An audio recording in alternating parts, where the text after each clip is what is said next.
So we will bring the meeting to order or open the meeting, and I will start by announcing or reminding us that the continuing resolution for conduct of virtual meetings from the May 18th full board meeting is still in effect.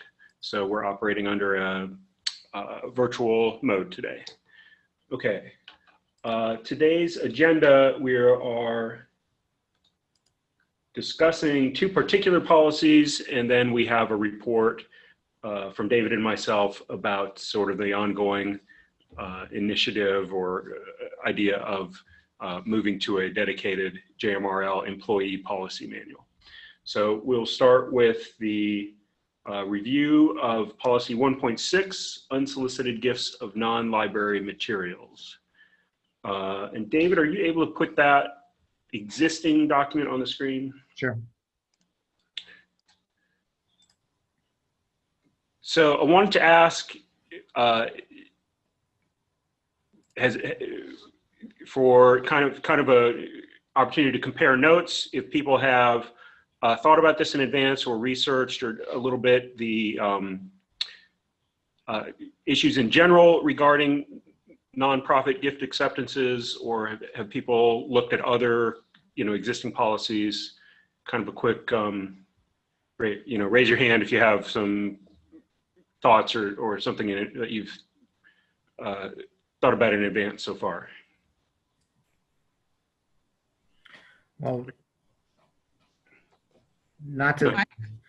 I've looked at a few policies at other institutions, public and academic, and it looks like our policy is in line with other organizations as far as unsolicited gifts that is left up to the library to use at their discretion. So I didn't see anything in our policy that contradicts what others are doing. Okay. David, did you have something? Well, the only thing I was going to say is that I do like the first sentence here, giving the opportunity basically to say, so if it's just a routine thing, because there's no amounts or anything like that, so if somebody gives money and it's not designated as buy a book. This happens all the time where somebody might give Ophelia or Ginny, like, oh, here's $20 for the library. Then we just treat it as a buy a book donation. So the wording here allows that to happen. Basically, it says that, we could bring that to the library board, but I think that would only happen if it were an unusual item or some large amount that the library was seeking guidance on. So I like that leaving some discretion to the library.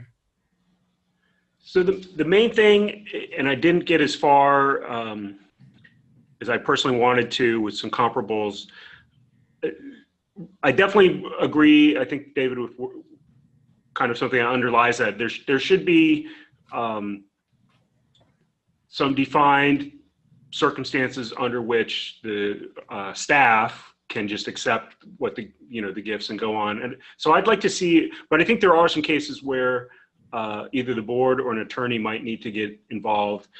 And those are when a gift might have a hidden cost. So if you look at, one nonprofit I've sat on was doing a big fundraising.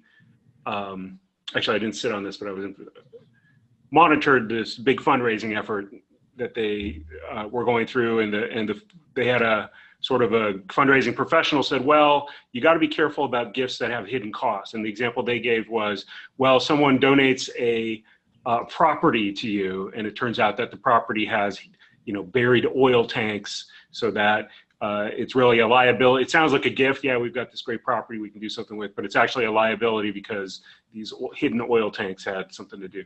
So in another, just browsing a little bit, another sort of nonprofit article I was reading said, well, someone gives you a yacht. Okay, how do you value the yacht? And the yacht now requires ongoing maintenance costs and so forth. So those types of things, they sound a little bit far-fetched, but I'd like a policy that sort of covers all the cases one way or the other. So I'd love to be able to distinguish somehow in some wording about simple cases that you can just go on with, and then characteristics perhaps of cases or situations that require either further review, either from the board or from at some point an attorney or a accountant type of professional. Any thoughts? Any reaction to those comments? Mike, it seems to me that that first sentence actually allows the library to do any due diligence on any gifts by the mechanism of bringing it before the board. Sure. So I don't know that more specific words would be helpful there, because I think that anything like that would have to come before the board anyway, right? Not the sort of thing that David would accept on behalf of the board if there were a large gift. I guess so I agree that it's covered as a possibility. It seems to me we might want to just have a little stronger guidance in terms of here's where it's clear cut, and here's where, right now everything is sort of left to somebody's interpretation. It's not even clear who would. I mean, I suppose it's going to come to staff initially, and then the director would make a judgment call. Yeah. And should there be better guidance to the director of when he does, to protect him in some ways? Hey, I didn't make a judge. I didn't bring this to the board because you've already given me the guidance through policy that here's a circumstance that I didn't. So there wouldn't be a question at that point, a follow-up question. And then the flip side is also possible, where hey, why are you bringing this to us? Because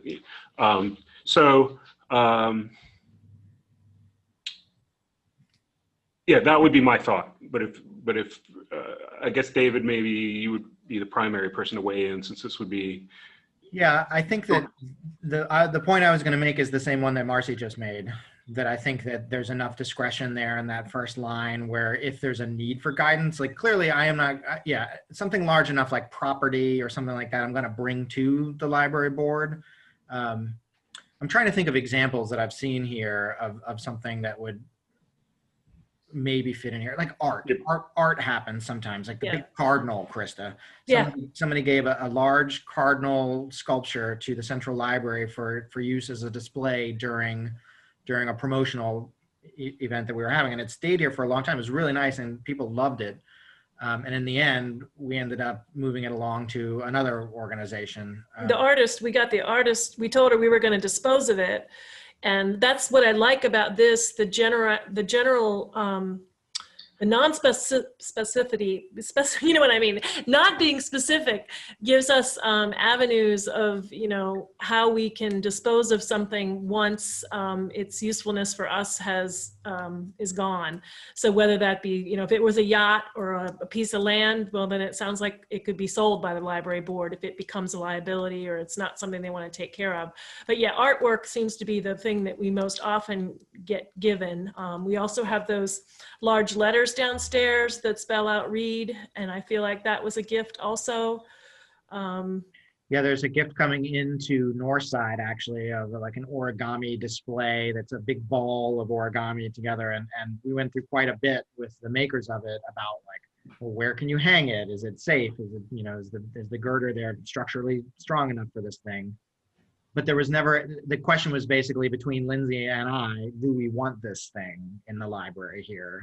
It's a piece of art basically.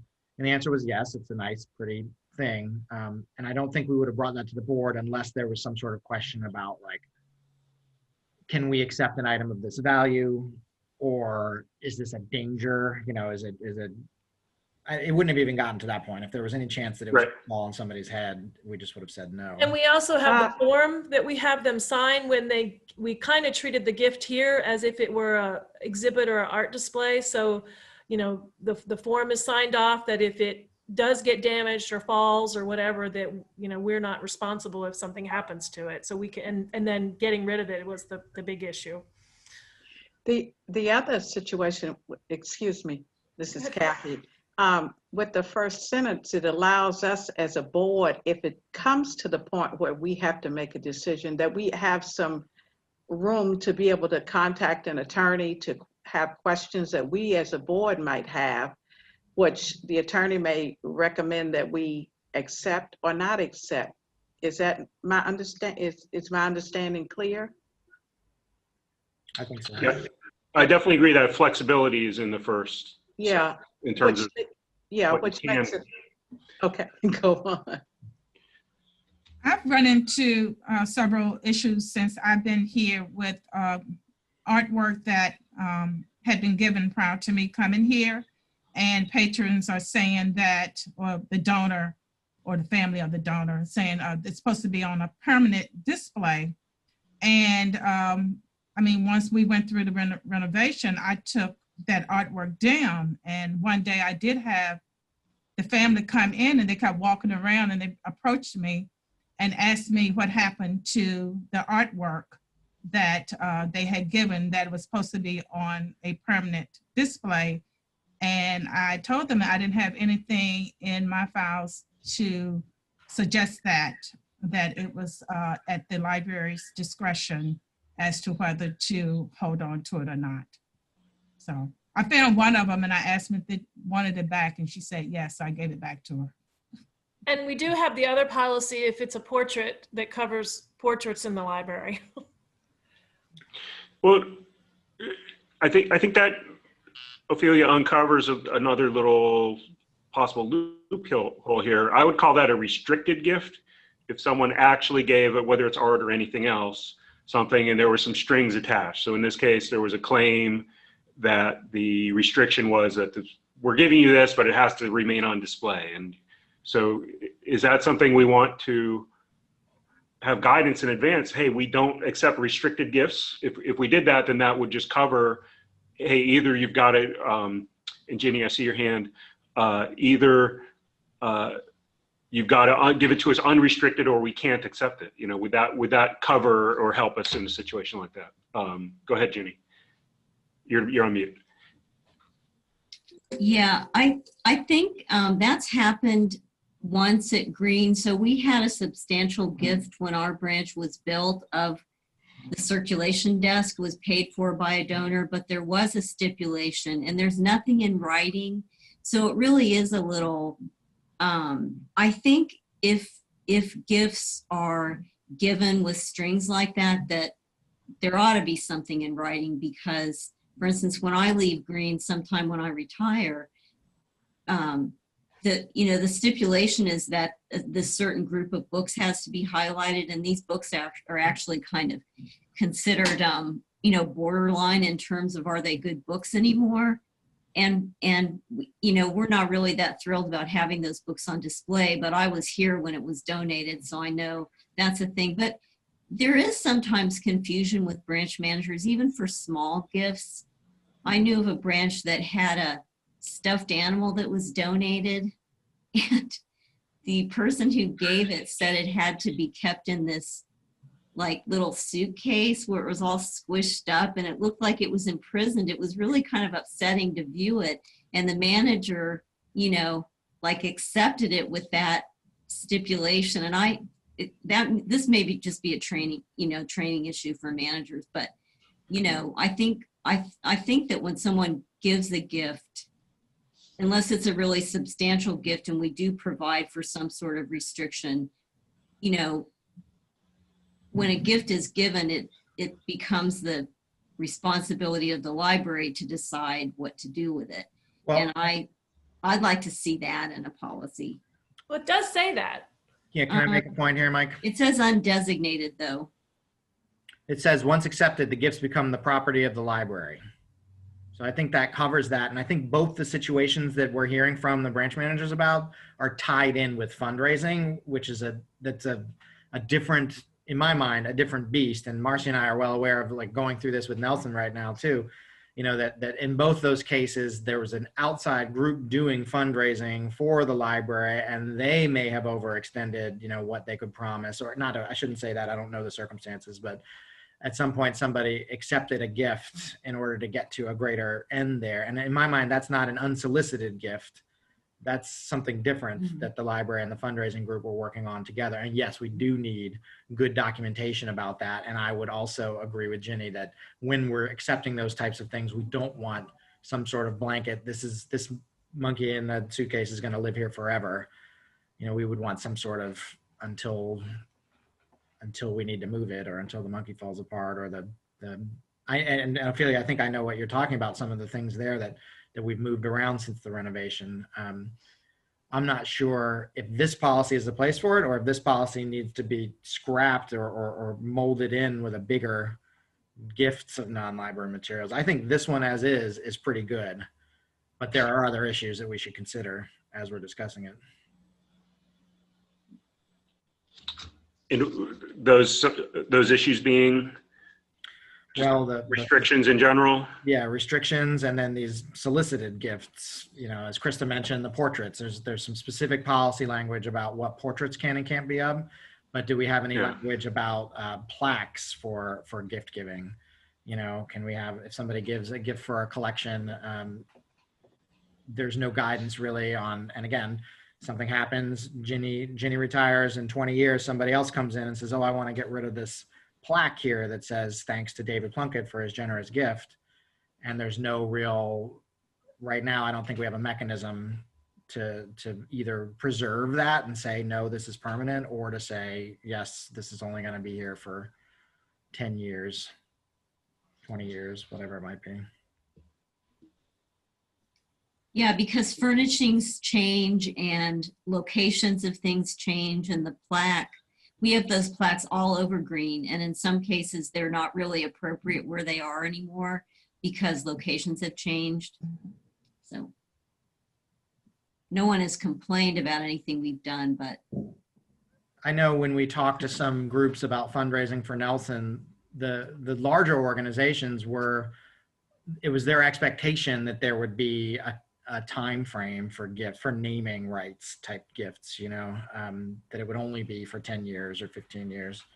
But individuals or families that are making those gifts, you know, I think we need something a little bit more clear about that. And also we get, like in these buildings, which are jurisdictionally funded buildings, there's a little bit of gray area between decisions that a jurisdiction might make about fundraising and decisions that the library board might make about where things go and what they're named and taking gifts.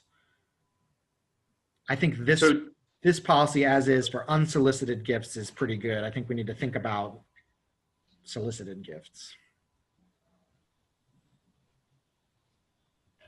And there is not a topic document already for that. Is that true? I don't think so. Solicited gifts or fundraising. There's accepting library materials, there's buy a book, there's unsolicited gifts.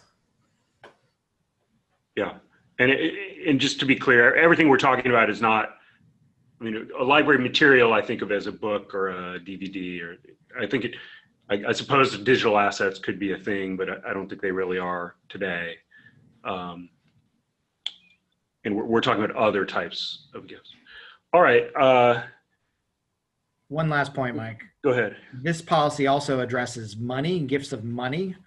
And we now have a vehicle in the Friends family of funds for large gifts of money, which I don't know that we had when this policy was written.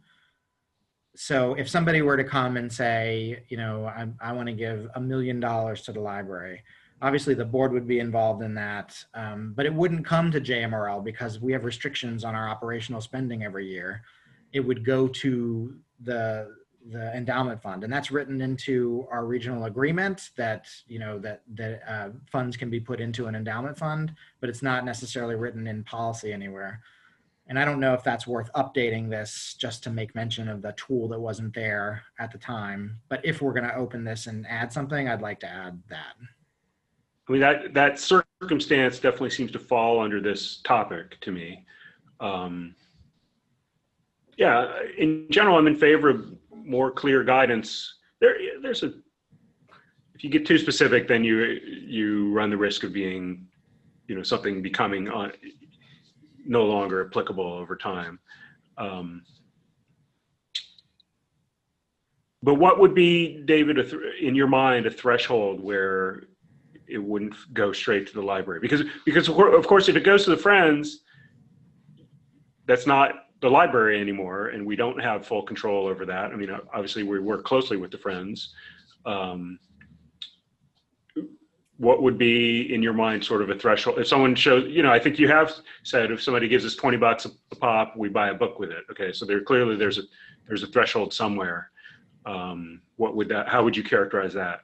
Well, it's situational. It depends. Like if somebody approaches me and says, I want to give the library $10,000 and it's coming to the library, then it's the board. Only the board could authorize moving an amount over $10,000 over to the endowment.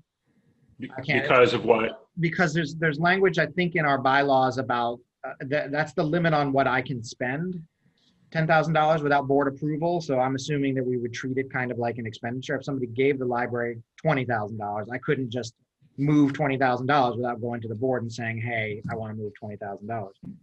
And that number is $10,000 there. So that's probably the limit that I would look like. So the way I read that in the bylaws says that the board authorizes me to make decisions on amounts less than that. So I would do the same thing with the gift. Okay. If somebody came to me and said, hey, I want to give the endowment that money, then I wouldn't necessarily bring it to the board at all. It would just go over. Right. They're not actually even dealing with the library at that point. I would probably report it to the board. But Look at this gift that was given to support the library. Okay. So and I do have one other little wording here, separate topic, but what would you, off the top of your head, add, David, to cover this unsolicited gift of a substantial sum of money?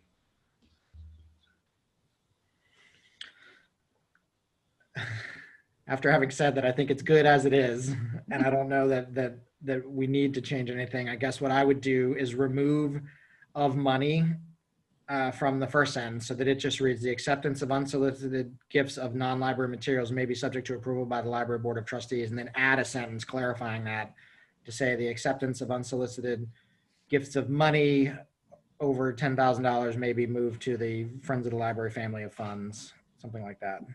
Maybe directed to. But again, I would want to bring those to the board. So I'm talking myself out of it again. Yeah. That would come back to the library board, so it would be covered by this current wording.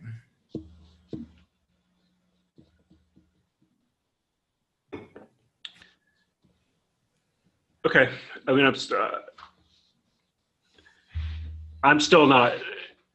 I still would prefer to see something more concrete because we keep talking about sometimes it comes to the board and sometimes it doesn't, and there's just no guidance here. Do you have specific wording that you would like, Mike? No, unfortunately. And if nobody else, if the rest of the committee is not concerned on that account, then we don't have to make a change. Mike, do you want to sit on this one and you and I come up with some draft language? We can. All right. Well, let me ask. If we're going to do that, let me ask the last question. So, the last sentence here: undesignated gifts will be used by the library board in any way it deems appropriate. You've described a number of circumstances where you're receiving unsolicited gifts and using it any way that staff deems appropriate, and I'm happy with that and in favor. Does the words library board here create a possible confusion there about the ability of staff to do that, or is it just assumed that the staff is acting in this sort of a delegated role there? That's the way I read it. Staff is acting on behalf of the board in everything we do.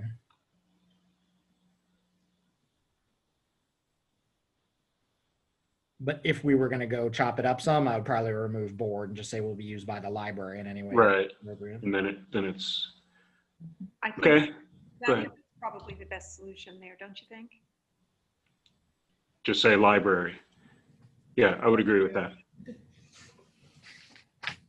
All right, so why don't we pull this one, Mike, and you and I work on it. And then I think the bigger question is whether or not to remove, in my mind, unsolicited and just make this a larger gifts, kind of try to, if we're going to cover some things, try to cover some things. So why don't we take a look at this in a little bit more depth? Okay.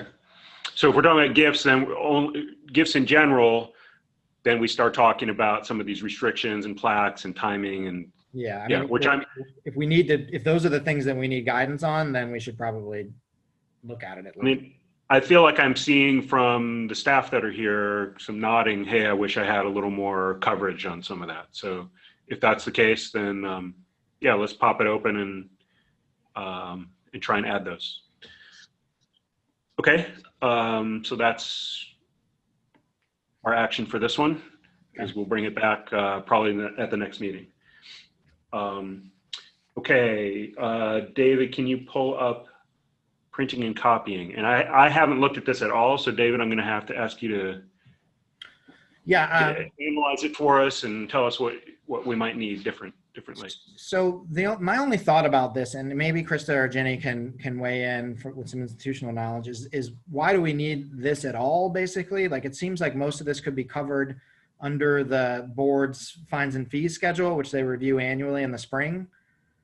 This basically just says the library allows copying. I guess maybe it was to be in compliance with copyright law, you know, to say that that responsibility is pushed on to the user. And there's signage at all of our copy machines saying that. But again, I think that's an issue which is less of a concern now. This is kind of a pre-internet issue where somebody was going to come in and copy a whole book and take it home and read it and have it, you know, or sell it or whatnot. The other thing that I'd like to point out is it seems inconsistent that you're saying what the cost is for photocopiers, readers, printers, and computer printing, but for fax you have to refer to a procedure that says faxing is $1 per page. Or, you know, if we're going to put, I think we don't want to put the prices in a policy. Yeah, because all that stuff is already in that schedule that the board reviews annually. Yeah, I don't even, is fax on there too? Probably. I think so. Yeah. The only one that I see that might be problematic is the fees for personal use, number 4, which is discounted for library staff, volunteers, and official use of the library.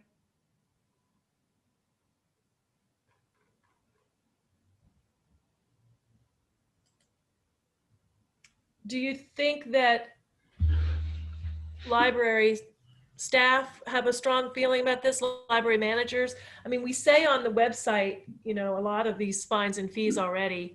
It does seem more procedural than policy. It does, and it would give you a chance to review the costs on a regular basis rather than. Right now, we're not charging anything for anything. Yeah. We're getting back in that direction, but. The one policy thing that I think might be worth keeping is just the intersection of patron use and copyright law. I mean, so that is mentioned here. I think that is a policy issue, is, hey, what if someone wants to use our equipment in a way that's not consistent with copyright law? You know, this gives a sort of a disclaimer, at least in that sense. That doesn't mention any of the actual problem with copyright these days, which is kind of DRM and electronic theft of the property. Right. I feel like this policy, probably if we went and dug up a policy manual from JMRL, from when do we think the first copy machine JMRL, like 1987 maybe? Like, this probably is written at that date. And it's part of it is a justification for why are we providing this service. And I'm not sure that that's needed at this point. You know, in my mind, it's a core service that's expected. At least at this point. So the recommendation would just be to delete this from the policy manual. Yeah, except for Marcy's point about number 4 there. There's a discount for staff. And Marcy, I don't want to go out on a limb here, but I am curious if I did an actual survey of how consistently that gets applied. I'm not sure what I would find there. Or how many staff or friends of the library even know about. Aware, correct. Yeah. Or do they even, so certainly if staff is using printers for library work, I wouldn't expect any charges to apply, of course. Correct. How often is it that a staff, hey, I need to use, essentially they're in the shoes of a patron at that point. I'm using this for my personal stuff because I don't have access to other equipment. How often does that even really come up, I wonder? Yeah, that's the question. But I could see staff, like, oh, I'm running home, or I'm running to the grocery store on the way home. I need to print this grocery list. I think it happens for classes, like I'm taking a class, it might not be a library related class. They're taking a class or they're doing something for their personal business that they need to use the fax machine. We used to have a circ staff person that would use the fax machine a lot. And we know, I hope most of the people know here about this policy, but I'm quite certain that there are staff at JMRL that have no idea that this 50% thing comes into play, or that, that it even exists. So if we're going to do it, we need to make sure people really know about it and do it consistently, or we shouldn't bother having it. Yeah, I agree with that. But you feel, Krista, in some instances, people don't know about the discount, but they are using, especially with more and more people not bothering to have home printers, period. Mm-hmm. They're printing from their phones, or they're printing wirelessly, and it might not be work related. Lots of people don't bother maintaining a home printer because of the costs of the ink cartridges nowadays. Right. But you're saying staff are using these facilities and they are accounting for them just like any patron would, and perhaps they're not applying the discount. No, I think perhaps, or it's not being done consistently across the system. I can't speak for every location and every person. But as opposed to, hey, I just printed out some stuff and I'm not going to charge myself 10 cents because of and I don't know, I'm asking whether perhaps that's just not seen as a high priority to worry about the 40 cents that day. I think that probably happens just like it does in any business across the country. Yeah, of course. Well, so my question is, do we need to even charge the 40 cents? That's my question as well. Yeah. I would say no. I mean, do we think it's an issue? Do we think that staff are printing enough stuff that it's eating into our costs? I mean, maybe we should track this for a while and figure out, how much actual usage. I don't think there's that much usage that it's. I don't think that I think we're printing less stuff now than we did 5 years ago across the board. And in general, people print less. I think that it might be worth, discussing at a manager's meeting and saying, is this worth, having a policy on, or having it documented, or not worry about it? How often does it come up?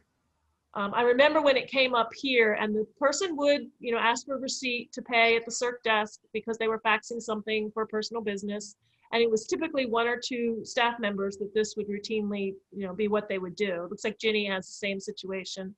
Yeah, I think staff are paying for faxes. I think if staff print a 1-page recipe from a cookbook, they're not paying for that. Or make a copy of a page that they. Yeah, 1 page or 2 pages maybe. But I think people who are in school might be printing more. And I would hope people are paying for large printing jobs that are not work related. It's probably individual by branch. I know at my branch, we used to be really aware of this policy, but it is somewhat more lax now for really, just printing a single page. But I think for larger uses, at least at my branch, I believe people are aware of the policy. I would think for classes, there's probably, most of the folks that we have in classes now, it's all remote and all the submissions are remote. There is no, or virtual, I should say, there is no printing happening. I think maybe the concern at the time was for business purposes, like you're going to print flyers for your yard sale or something like that. So I do take the point that we need to address this one way or the other. whether or not we need this whole policy. I know, Mike, you have an interest in looking at each policy to say, hey, do we need this? Is this something that's important? I think a lot of this is not important. It's just part of the fines and fees schedule, basically. But that issue, I think we need to come to a decision on. Well, and if it is part of the fines and fees schedule, which I'm looking at right now, we don't address printing and copying on the fines and fees schedule currently, but we could add it. Yeah, I mean, that makes the most sense to me. I don't see it there. I see 3D printing. I mean, to me, that should be the place where you can go if you're a patron and see every charge. Yeah. Is it possible to take it back to the managers meeting? Sure. Yeah, absolutely. I mean, that's the first thing we can do is just bring it to the managers and say, hey, I think the proposal that maybe it's just me saying it, but that I'd like would be that, hey, let's get rid of this. And then let's address that issue of number 4 there procedurally. Let's figure out whether or not this is something that is still an issue and needs to be addressed, or as Mike said, if it's something that's just, it's not an issue anymore. I think if you don't specify that if staff are doing their own personal business, that they still have to pay, that you could have someone who has any kind of, involved with a nonprofit, or that could be printing flyers, or, if you don't have it nailed down, somebody will be doing their own personal printing on JMRL's dime. That's my guess. Then again, wouldn't that be better placed in the staff procedures? Yep. Manual. Yeah.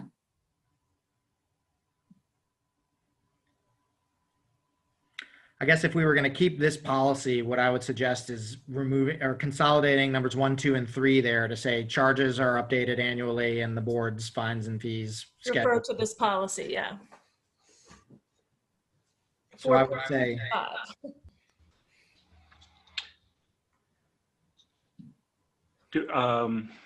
yeah, if we even need it. right. I'd be happy with deleting it, adding the patron use to the fines and fees schedule, because it's just there already. And that is I guess that's not a policy per se, but it is reviewed regularly by the board. It's listed as JMRL policy section 4.225. Oh, it is a policy. Okay, great. Circulation fines and fees. All right. And then I do agree with Ginny's thought that there should be, I was going to say, I'm not worried about staff printing, one-offs.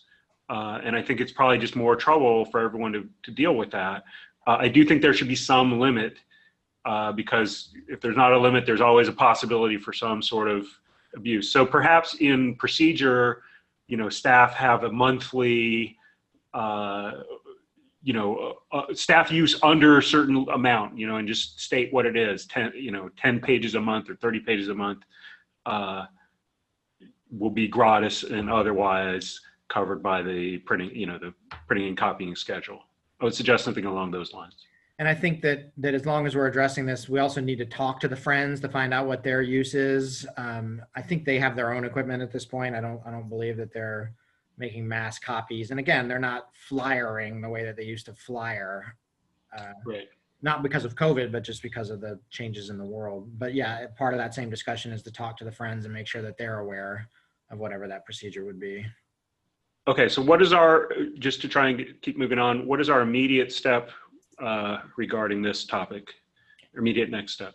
I think it's to take Kathy's suggestion and bring it back to the JMRL managers with the proposal that we remove this and add the language add the fines and fees to the fines and fees schedule, and then add the language about staff use to the appropriate procedure. Yeah. Okay, and then so if those are the kind of the proposal, how do we finalize that? You're saying after the managers weigh in, we'll discuss this at our next policy meeting? So this brings up a point of order that I'm not clear on. If we wanted to delete a policy, I think the board would still need to vote on it because it's a change. Yeah, sure.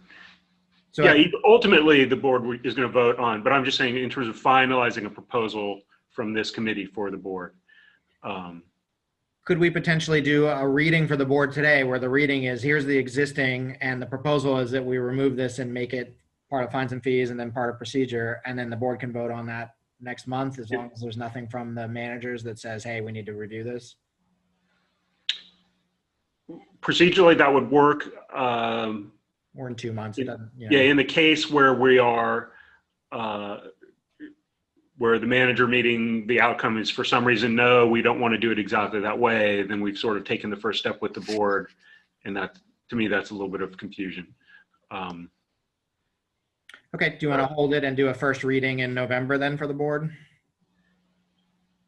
Okay, we could say that. Yeah, I mean, this group won't meet between now and November, but we could continue on a contingent basis. We could say, well, David, we're approving that next step, you know, assuming we don't hear differently from David by November. Yeah, that sounds good. I think that's fine. Okay. Okay, so we are no, we're reading in November. Okay. We have maybe, so David, we should move to the report about the employee manual. Right. So Mike and I met with the Director of HR for the City of Charlottesville, Michelle Vineyard, who has been there, I think about 9 months now, after they went through a series of interim directors and then a longtime director before that. So the goal of that meeting was to touch base with her on the discussions that this group has had about creating a staff personnel manual, personnel policies. When we talk about reorganization of the policy manual, one of the things that we've talked about is removing the current personnel related policies from the public side and putting them into its own staff document.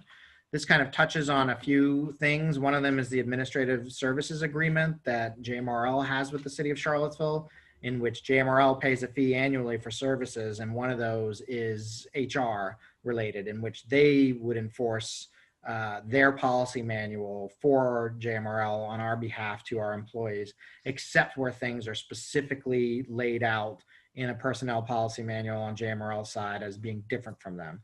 So Mike and I met with Michelle to basically make sure that this would not be an outside the box idea, that they would have their departments that have their own personnel manuals, and also that we wouldn't be doing anything which would lead to a catch-22 later, where if JMRL came up with a personnel policy and there was some sort of issue with it, and then we brought it back to the city to say, hey, we need HR support for this, and they would say, well, we don't know what you're talking about, that's not our policy.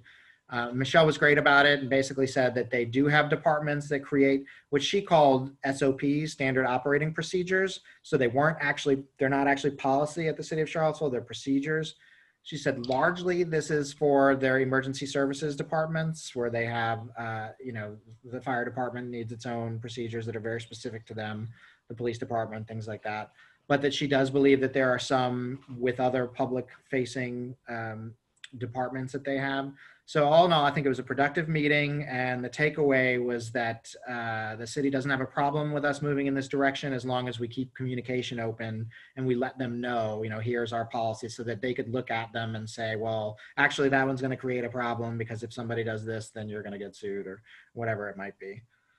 So I think that and Mike and I had a brief discussion, a follow up to that, and where we looked at the state's standards for or guidelines for trustees to see, how much of this needs to be staff work and how much of it needs to be trustee work. I think that's maybe the bulk of what this group needs to talk about. Mike, is that correct? Well, I think you and I were going to do some research by probably I think our next step is for us to have a conversation with our public library consultant on the state level, because definitely conversations I've had before, Kim Arbentrout was the person I talked to at the time, phrased this as a trustee document, employee policy manual. And that's also covered in the public library trustee handbook. But then David, when David and I looked at that, the scope was a little unclear, whether it was high level HR only, or to what level that went down. So what I'd like to do is have that revisit that conversation with David and myself, and anybody else who wants to kind of join in, I suppose, get some examples from the state library of other, here's where other systems are doing this, and then we'll kind of report those results back in 2 months. You know, at that point, we'll be ready to discuss, I think. That sounds good. And what, you know, one of the goals there is also to identify the areas that we need to be developing these procedures or policies for. So, you know, what are the things that our peer libraries are making sure is written down so that all staff know. And this is part of an overall trend I think we have of trying to have good documentation and better orientation for new staff coming on as to what the organization's standards are. Right. And just as a practical manner, I see that proceeding as finding some good examples and just redlining, you know, starting, those would be our starting points. You know, rather than coming up with that from scratch. Okay. Any comments or questions on this topic? Okay, the last thing I wanted to bring up that we put into today's agenda is just a follow-up. In October, we had a continuing education about weeding and some criteria that were being used for weeding, and I asked some questions about whether there were conflicts from guidance from the ALA that says that weeding should only use objective criteria, that weeding shouldn't be a deselection content based in terms of, at least I think they use the word controversial content. And then are there conflicts with that and some of the weeding things we saw in the presentation where there were some subjective criteria being introduced from the crew manual. Specifically, there was something about racial bias and gender bias should be used under that regime as a deselection criteria. So what I wanted to do today is not address or solve the problem, but I just wanted to do a room check.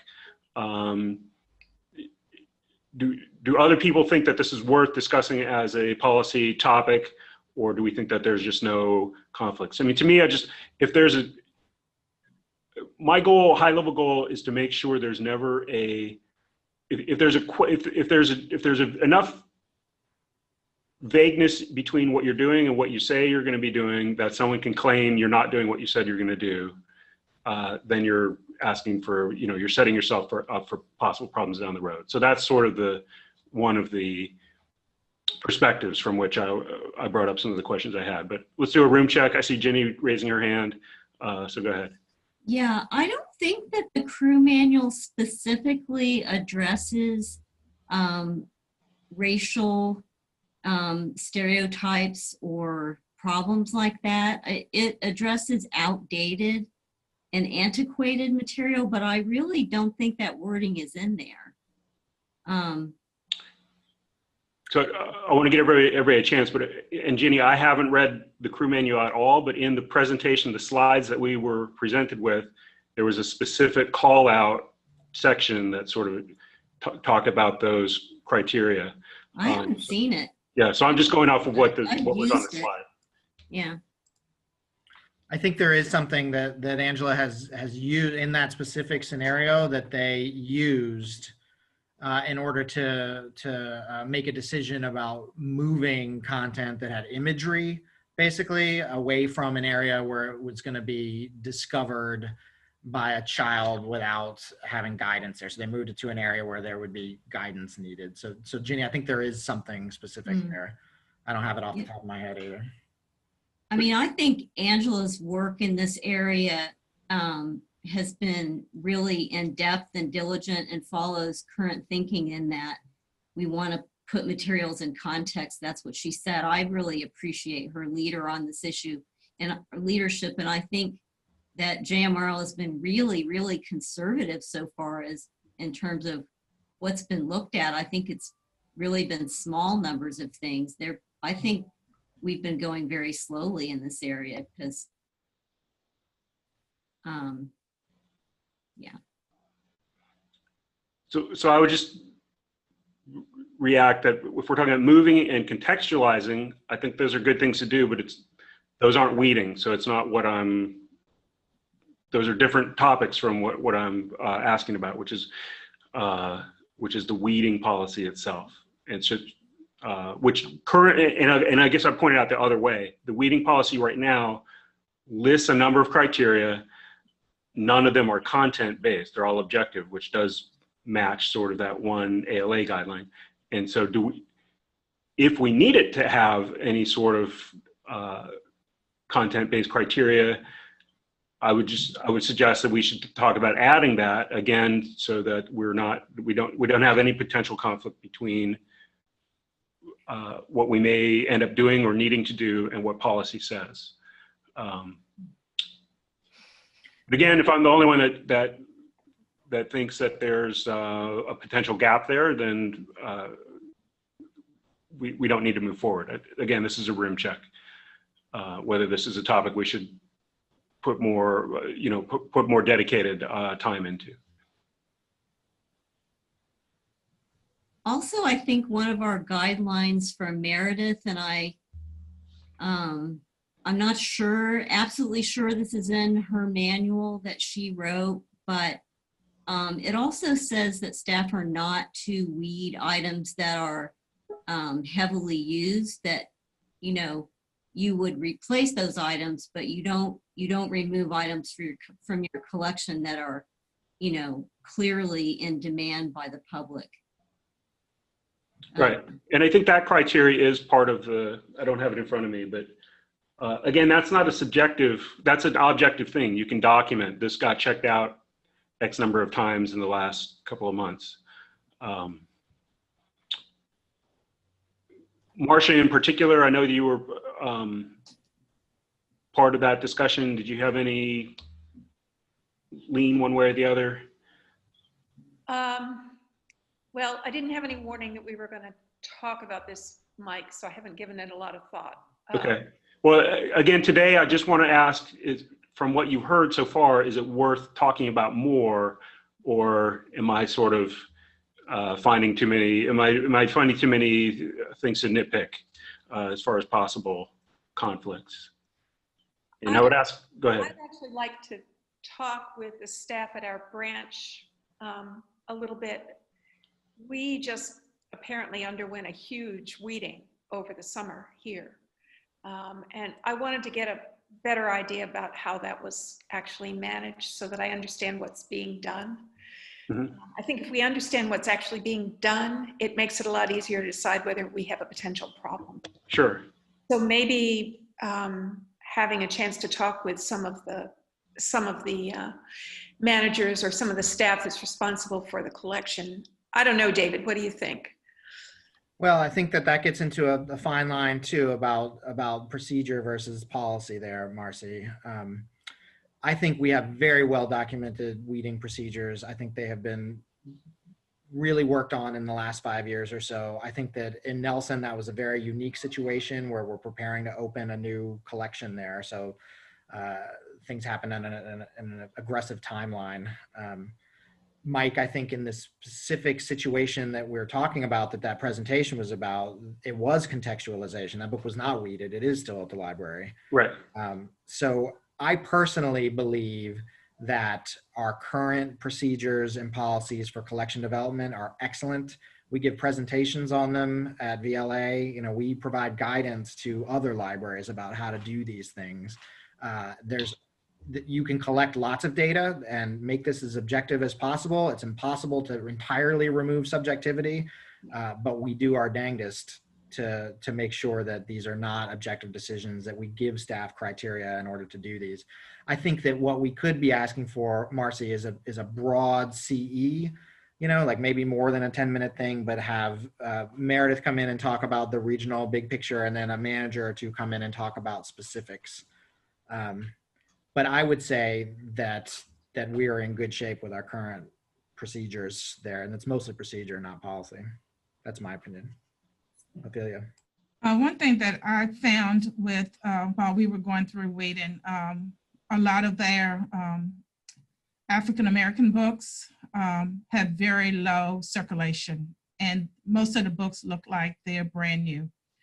And if we continue to follow the CREW guidelines for low circulation, we would end up weeding pretty much that whole collection out. So I decided that I wanted to hold on to those books and not weed them out, because it would end up that we would have very few African-American books in our collection here at Louisa, and that would really do a disservice to our diversity. So I was like, we'll put them on display during African-American Black History Month, incorporate them into some of our children story time, but I did not want to take them out of collection. In my understanding of the weeding criteria is that circulation is one criteria. There's a set of criteria. So I think, Ophelia, what you're describing serves the excellent purposes of a diverse collection, which is also another goal that we have, but it's not in, I don't hear it in conflict with anything when we say that circulation is one of several criteria. That doesn't seem like a conflict to me. All right. I guess we just need to make a call whether we're going to talk about this more in the future or not from the policy standpoint.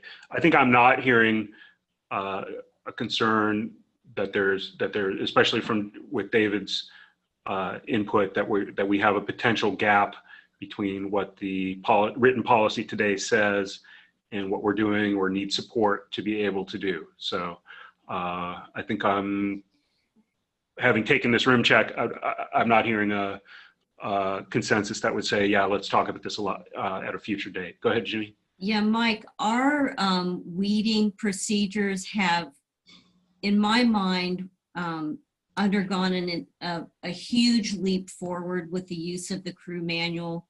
We have so much more guidance, and I know that my ability to weed is hugely enhanced by that document. We're doing a much better job at green now than we were before we had that. I think it's made a night and day difference in the library. So and I think that's great. And again, I think we're not going to move forward, but my question would be, does the existing policy provide you support for using all the parts of that, all the aspects of that manual? And if it needs to, and if it doesn't, then that's something from a policy level we would want to improve. So that's part of my motivation here. But I think I'm not hearing, yeah, crew has us doing things that JMRL policy doesn't allow in its enumerated list of criteria. So, so I think we can.